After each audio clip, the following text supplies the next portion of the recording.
Boa tarde a todos. Boa tarde. Vamos pedir a ajuda dos bons amigos espirituais que nos envolvam para que a mensagem seja bem entendida. Nós hoje vamos falar sobre o responsável por nós estarmos aqui hoje estudando a doutrina dos espíritos. Nós vamos falar sobre Allan Kardec. Allan Kardec, na verdade, era o pseudônimo de Hippolyte Léon Denisard Rivail. Ele usou um pseudônimo intuído e aconselhado pelos espíritos que estiveram com ele na codificação da doutrina espírita, porque como ele já era professor, filósofo, pedagogo, ele publicou alguns livros. Então eles não queriam que os livros da doutrina espírita tivessem nenhuma ligação com aqueles que ele já tinha publicado. Por isso ele usou o pseudônimo de Allan Kardec. Então Kardec, ainda muito criança, foi estudar na Suíça, num colégio interno, que era dirigido por Pestalozzi. É uma pena nós não termos tempo para falar de Pestalozzi, porque Pestalozzi talvez tenha sido o maior educador que nós já tivemos, o maior pedagogo. Porque Pestalozzi lutava para que a educação, principalmente a educação infantil fundamental, fosse feita com amor. Ele achava que o ato de aprender e de ensinar tinha que ser através do amor. E numa época que para aprender as crianças apanhavam. Tinha aquelas palmatórias, né? Não aprendeu, apanha. Não aprendeu, apanha. Então Pestalozzi lutava para que isso acabasse. Para que a escola fosse a continuação do lar. E Kardec, então, formou a sua educação com Pestalozzi. Ele foi um discípulo de Pestalozzi. Então Kardec levou para os ensinamentos dele e principalmente para a doutrina que ele codificou, esses ensinamentos do amor. Kardec nasceu numa cidade muito linda que eu tive até a oportunidade de conhecer, Lyon, na França, e casou-se, mas não teve filhos. Tudo a gente tem que falar muito rápido, porque são só 20 minutos, então tem que ser uma pincelada em tudo. E ele, aos 52 anos, ele foi convidado por um amigo que era um homem muito sério, muito distinto, e só por isso ele aceitou esse convite. Ele foi convidado para conhecer uma coisa que era febre na Europa e nos Estados Unidos, que eram os eventos das mesas giratórias, das mesas que dançavam. E ele, claro, não acreditou. Porque ele falava, mesa não tem nervos, como é que vai se mexer sozinha? Mesas não tem cérebro, como é que vão responder as perguntas? Ele pensou, é claro que tem algum magnetismo ali que mexe as mesas, algum imã. Alguém mexe as mesas não iam se mexer sozinhas. Mas como esse amigo era um homem muito distinto, Kardec resolveu ir ver de perto o que eram as mesas dançantes, que toda a Europa só falava nisso, e os Estados Unidos também. Essas mesas dançantes eram nada mais, nada menos que aquilo que eu, pelo menos quando criança, brinquei muito. E de brincadeira não tinha nada. Dos copos. Alguém aí pode já ter feito essa brincadeira que nem de longe era brincadeira. Que a gente colocava um copo de cabeça para baixo nas mesas e botava o alfabeto e o copo ia parando em frente à letra e respondendo as nossas perguntas. Eu fiz muitas vezes, apesar de já ser espírita desde criança, eu não tinha noção do quanto mal poderia estar fazendo. Quando a gente acabava, a gente tacava o copo longe. Então a gente quebrava o copo, pronto, o espírito foi embora com o copo quebrado. Quando a gente sabe que não é isso, né? E qual que era o problema? O que tinha ali de problema para nós? Quando você chama espíritos, quando você evoca espíritos, você pode receber espíritos de várias naturezas. Por quê? O diabo existe? Não. O diabo não existe. O diabo é uma figura quase que folclórica. Porém, existem espíritos de uma malignidade que nós não podemos nem mensurar. Existem espíritos tão maus que a única função que eles têm na arrebanhar encarnados e desencarnados para o seu rebanho de desequilibrados, de infelizes. E quando se faz uma evocação, você não sabe que sintonia aquelas pessoas que estão ali vão fazer. Então a gente pode receber espíritos malignos, espíritos zombeteiros, espíritos desocupados. Por quê? Não é o fato da gente desencarnar e virar espírito que a gente sabe tudo. Muita gente acha que se falar com o desencarnado, ele vai dar todas as respostas que a gente quer. E a gente volta para a vida espiritual sabendo exatamente o que a gente já sabe. Ninguém fica, eu passei pro lado de lá, então já sei ver o passado, o presente, o futuro. Nada disso. Quando a gente volta com os conhecimentos que a gente já adquiriu nas vidas passadas e na última encarnação.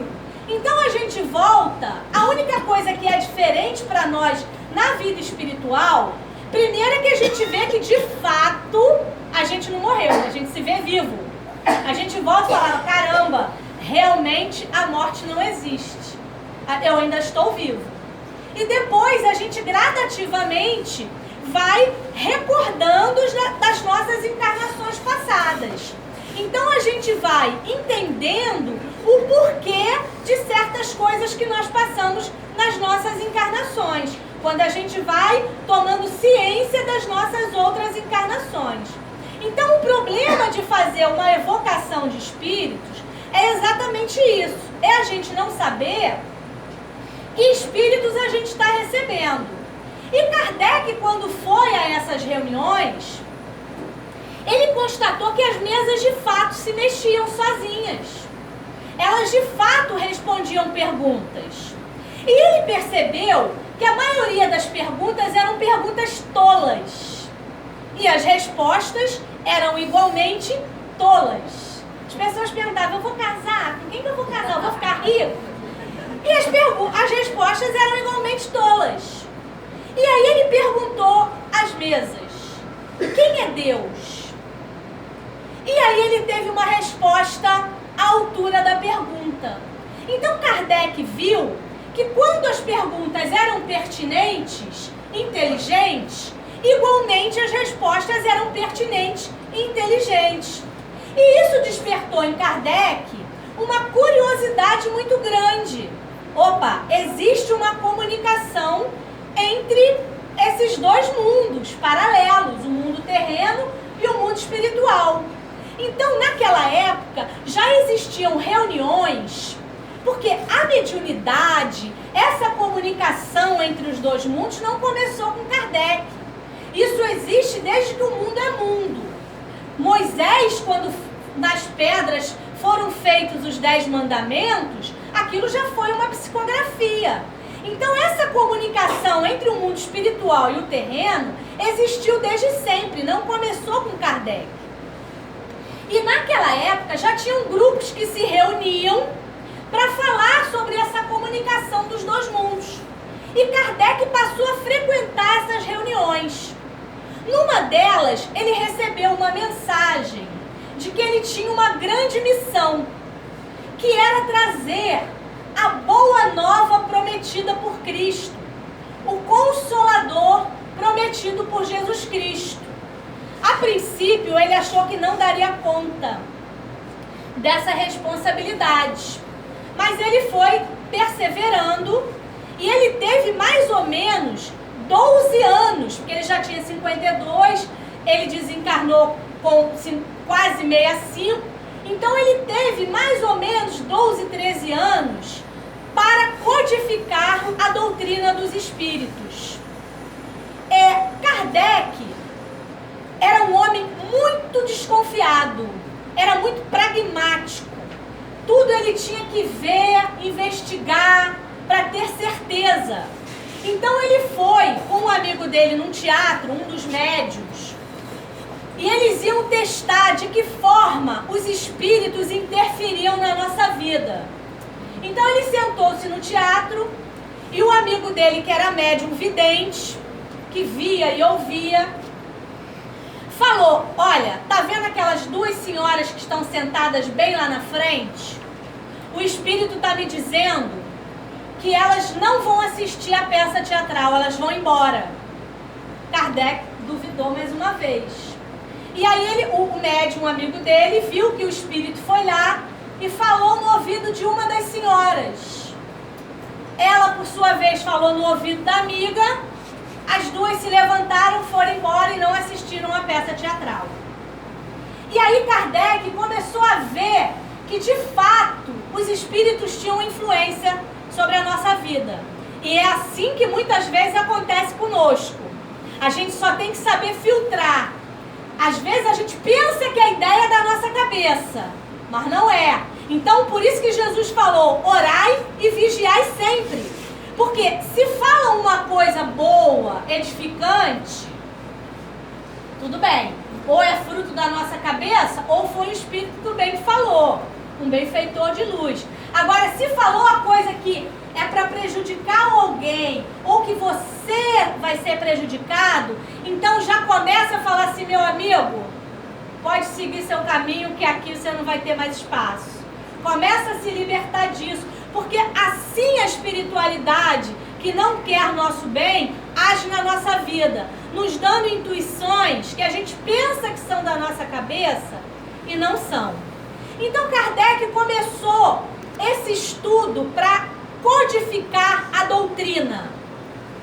Vocês imaginem, por exemplo, antes de nós conhecermos a doutrina dos espíritos, ou para quem ainda não conhece, imaginem o que é perder um ente querido. Caramba, acabou. Morreu, enterrou, eu não vejo mais.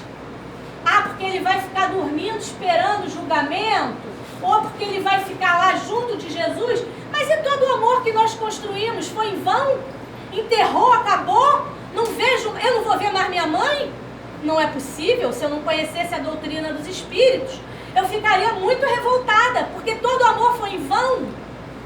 E aí a doutrina dos espíritos, que é o Consolador prometido por Jesus, vem dizer que não.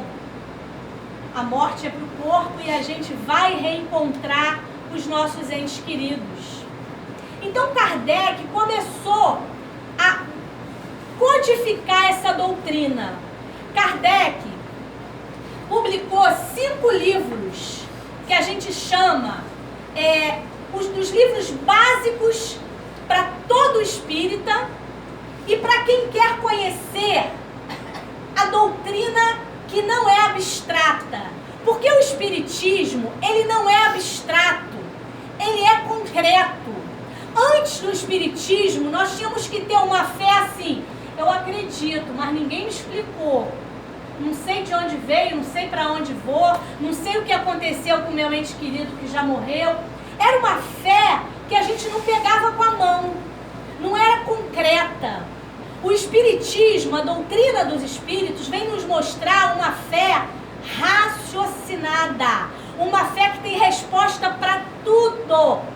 Tudo na nossa vida, tudo que nos acontece tem uma resposta nas obras básicas de Kardec. Então Kardec começou pelo Livro dos Espíritos. O Livro dos Espíritos tem perguntas e respostas para tudo que a gente quer saber. Tudo. Qualquer coisa que vocês me perguntarem aí agora, lê o Livro dos Espíritos.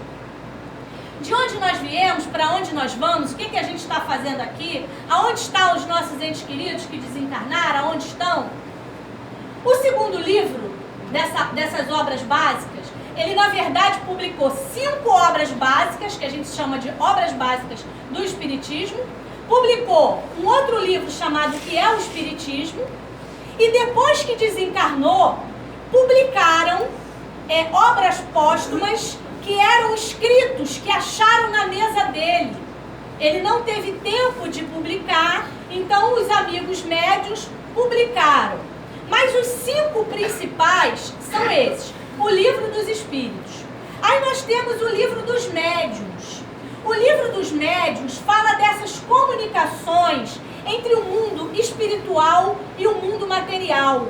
Fala do que acontece com o espírito após a morte do corpo físico. O terceiro livro o Evangelho segundo o Espiritismo, que é o que eu mais gosto. Por quê? Kardec pegou todos os livros sagrados e principalmente o Evangelho de Jesus e nos explicou tudo aquilo que estava escrito. Porque quem lê a Bíblia, somente a Bíblia, muitas vezes ou não entende o que está escrito, ou fica assim, tem uma parte da Bíblia que fala que a gente tem que odiar pai e mãe. Isso é totalmente contrário às leis de Deus. Inclusive, um dos mandamentos é honrar pai e mãe. Então, como é que está escrito lá que tem que odiar pai e mãe?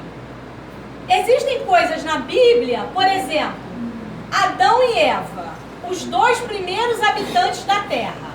Aí Eva foi criada da costela de Adão. Não é possível isso. Isso é uma forma figurada de dizer que homens e mulheres são feitos do mesmo material, têm o mesmo princípio. Não é que a Eva tenha sido criada pela costela. Aí Adão e Eva, os 2 primeiros habitantes, tiveram 2 filhos, Caim e Abel. Só que Caim matou Abel, foi embora para o Oriente. Ficaram 3 habitantes na terra. Mas na Bíblia está escrito, Caim foi para o Oriente e casou-se e teve filhos. Casou-se com quem? Você só tinha ele. Só tinha os 3. Então, quem lê a Bíblia não consegue ter entendimento, fica com a fé abstrata. Aí o que Kardec fez no Evangelho segundo o Espiritismo?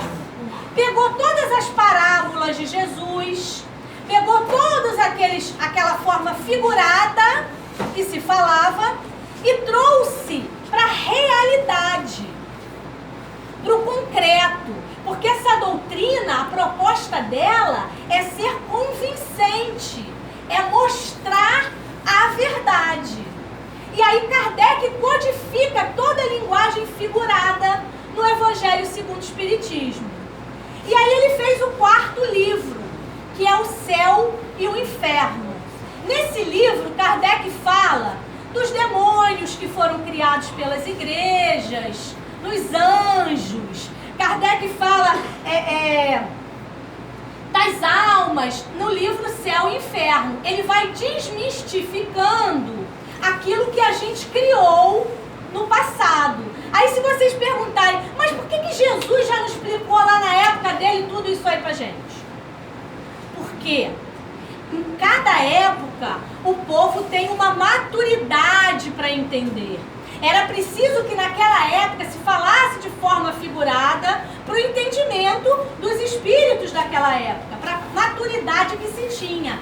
Hoje, pouco mais de 150 anos, né, desde a codificação da doutrina, nós temos entendimento, nós podemos ter compreensão dessa doutrina.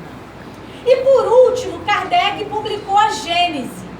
A Gênese conta pra gente desde que o planeta foi formado. A luz, o sol, as plantas, os animais, o ser humano. E ele também vem desmistificando aquelas figuras. O mundo foi criado em 7 dias. Aí vem a geologia e diz pra gente que isso não é possível. Que o mundo não pode ter sido criado em 7 dias. Na verdade, ele foi criado em 7 períodos. Não necessariamente 24 horas de um dia. 7 períodos. Então a Gênese vai contando cada período desse que nós tivemos. Ou seja, essas 5 obras básicas de Kardec, inclusive quase todas as semanas a palestra que fala sobre um capítulo do Evangelho ou sobre alguma coisa do Livro dos Espíritos, exatamente por isso. Essas 5 obras básicas, elas vêm nos provar tudo que foi dito. Tudo tem uma resposta contemporânea. Esses livros foram escritos há mais de 150 anos e eles são contemporâneos, eles são atuais. Qualquer parte que se pegue é uma parte convincente. gente. E essa doutrina é isso. Então, o que essa doutrina trouxe para nós? O que a doutrina codificada nessa missão de Hippolyte Léon Denisard Rivail, que foi conhecido como Allan Kardec, o que ela trouxe para nós? Primeiro, ela trouxe o seguinte: existe vida após a vida. Ninguém perde ninguém. Ninguém perde um ente querido. A gente fica temporariamente sem ver. Essa doutrina trouxe uma outra coisa muito importante. Trouxe pra gente a possibilidade da reforma íntima, da modificação do nosso interior. Por quê? Chico dizia pra gente assim: ninguém pode voltar atrás e fazer um novo começo. Eu não posso voltar lá nas minhas encarnações passadas e apagar o que eu fiz de errado. Eu não posso voltar nessa minha encarnação atrás e fazer certo o que eu fiz errado. Ninguém pode voltar atrás e fazer um novo começo. Mas qualquer um pode começar hoje e fazer um novo fim. Qualquer um pode se modificar e se melhorar hoje para ter um futuro melhor. Então essa doutrina, ela vem nos mostrar que nós podemos modificar o nosso futuro. Nós podemos modificar o nosso futuro nessa encarnação e preparar as bênçãos para outra. Agora, o que eu acho de mais importante no que essa doutrina nos trouxe, além, evidentemente, da certeza que eu tenho de ver minha mãezinha querida e amada novamente, uma coisa que eu acho muito importante que essa doutrina trouxe para nós é o seguinte: os nossos males, tudo que a gente vive, todos os problemas que nós passamos, eles são para nossa educação. Mas vamos pensar o seguinte: cada um agora de vocês aí, de nós todos, cada um pense no seu maior problema. Cada um pense agora naquilo que mais lhe aflige, aquilo que mais lhe entristece, aquilo que mais lhe preocupa. Cada um pense aí na sua dor.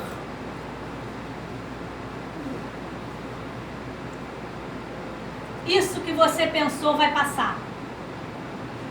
Isso que você pensou vai se resolver. Isso é promessa do Cristo.